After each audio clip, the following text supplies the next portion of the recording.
Hi guys, it's Carrie again. I have another unboxing for you from Ware.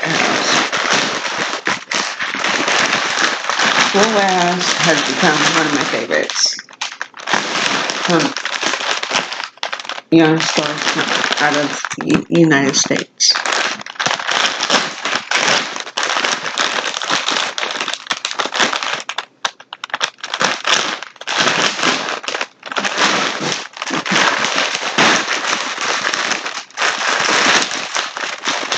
Whoa!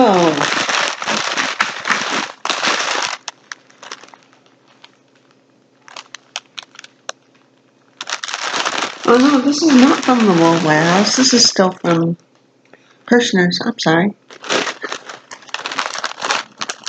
I'm like, whoa. Okay, let's try this again.